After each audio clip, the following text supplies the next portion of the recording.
কোরআনের দলিল ছাড়া আমরা আশারিয়া গপ্প দিয়া বক্তৃতা করি না। অমুক হুজুর কেবলা এক গ্লাস পানিতে ফু দিল আর আগুন জ্বলে উঠলো, গ্লাসটা ফাটে গেল, বলেন সুবহানাল্লাহ। সুবহানাল্লাহ কিন্তু কয়ে ফেলাইছেন আপনি।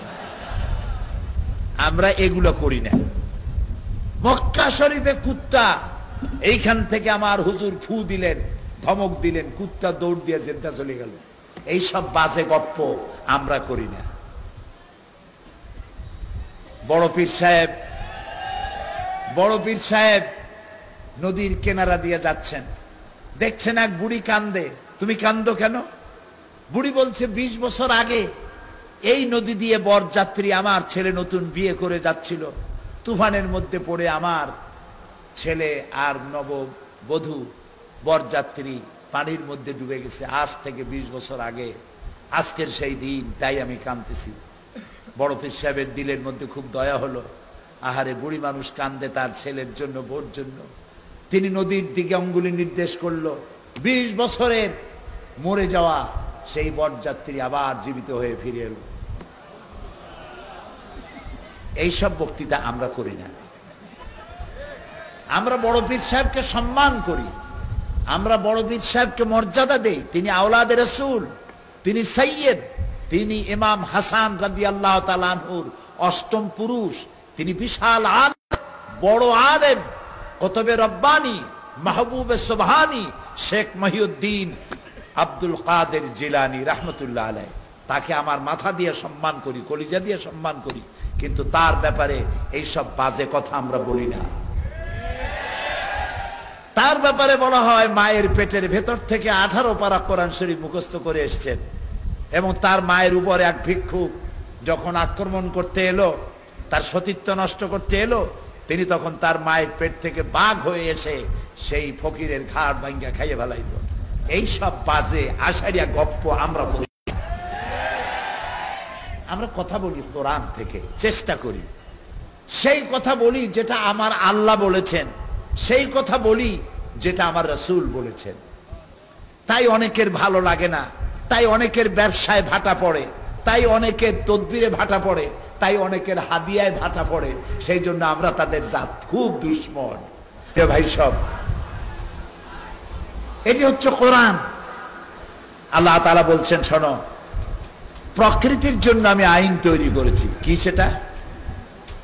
আফাগায়রা দীনিল্লাহি ইয়াবগুন ওয়া লাহু আসলামা মান ফিস সামাওয়াতি ওয়াল আরদি তাওআন ওয়া কারহা। তোমরা কি আমার দেওয়া জীবন ব্যবস্থাকে ছেড়ে দিয়ে মানুষের তৈরি করা কোন আইন তালাশ করো? ওয়ালাহু আসলামা মান ফিস সামাওয়াতি ওয়াল আরদ, অথচ আকাশে যা আছে, জমিনে যা আছে, সব আনুগত্যের মস্তককে আমার সামনে অবনত করে দিয়েছে। সুবহানাল্লাহ।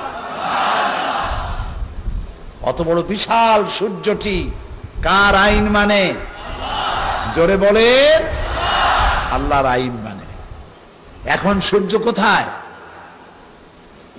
আমেরিকায়।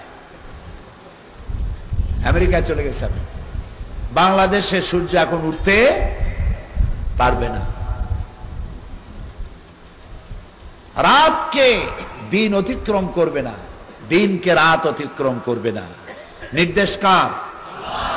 লাশ-শামসু ইয়ানবাগী লাহা আন তুদরিকাল কমারা ওয়ালাল লাইলু সাবিকুন নাহার ওয়া কুল্লুন ফি ফালাকিন ইয়াসবাহুন।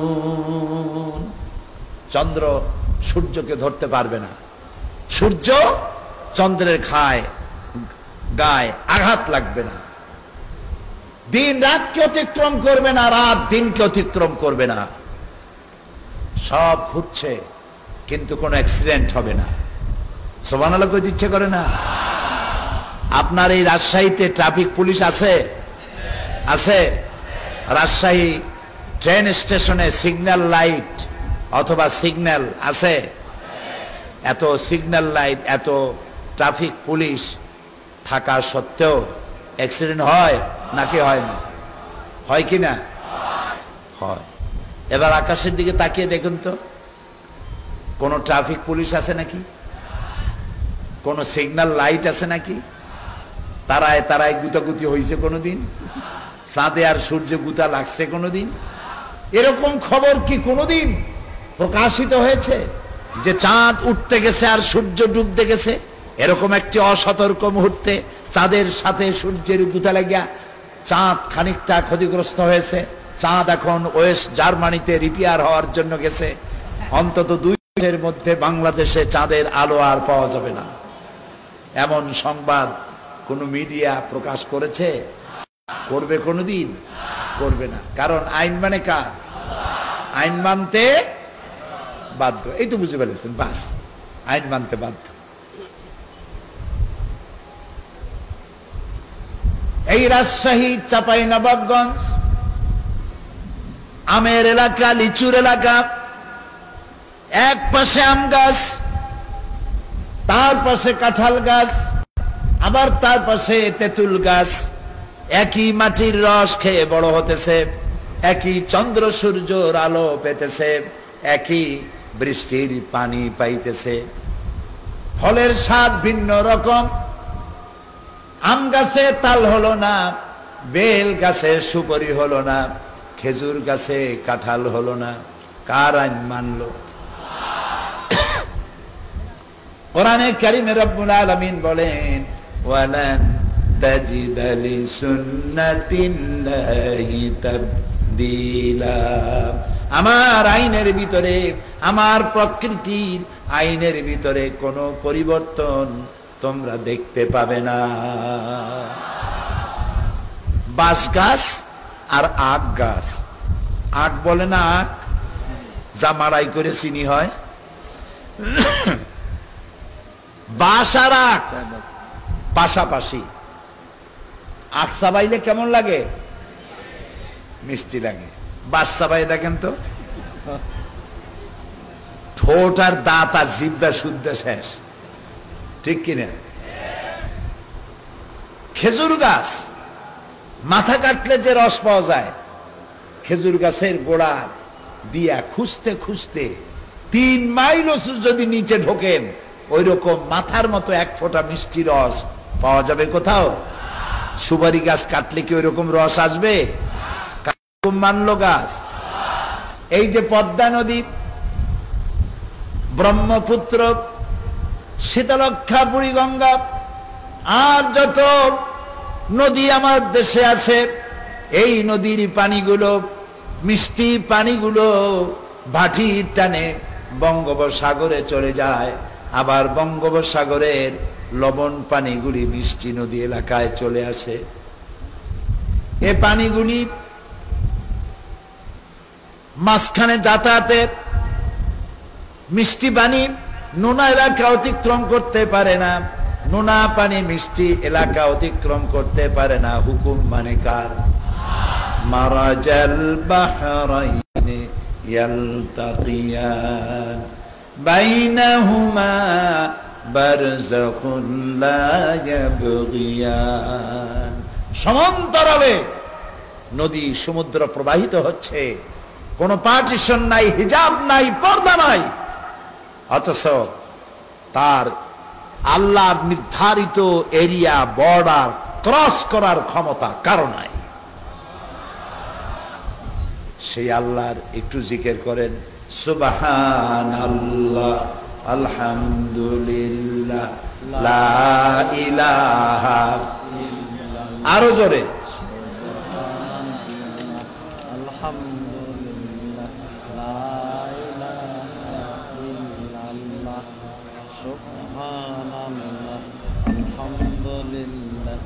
লা ইলাহা ইল্লাল্লাহ। এই হলো ল অফ নেচার। বৃষ্টি, এখন বৃষ্টি নাই, বৃষ্টি আমাদের খুব দরকার, ঠিক না? অনেকে কয় হুজুর আজকে আমাদের মাহফিল, দোয়া করেন আজ যেন বৃষ্টি না হয়। তখন মাহফিল তো প্রত্যেকদিন বাংলাদেশে আসে, সব জায়গার মুসলমানেরা যদি কাঁদতে থাকে, আল্লাহ আজ যেন বৃষ্টি দিও না, ওয়াজ খাইয়ে পেট ভরবে? বৃষ্টি লাগবে কিনা? লাগবে কিনা? আমরা আল্লাহর কাছে দোয়া করি, আল্লাহ বাংলাদেশের মাটি শুকায় গেছে, গাছের পাতা শুকায় গেছে, ফসলের মাঠ চৌচির হয়ে গেছে, তোমার রহমতের বৃষ্টি প্রয়োজন। তুমি আমাদের উপরে রাগ করো না, তুমি দয়া করে রহমতের বৃষ্টি দিয়া বাংলার মাটি সিক্ত করে দাও। তাও আমিনটা জোরে কইতে পারলেন না।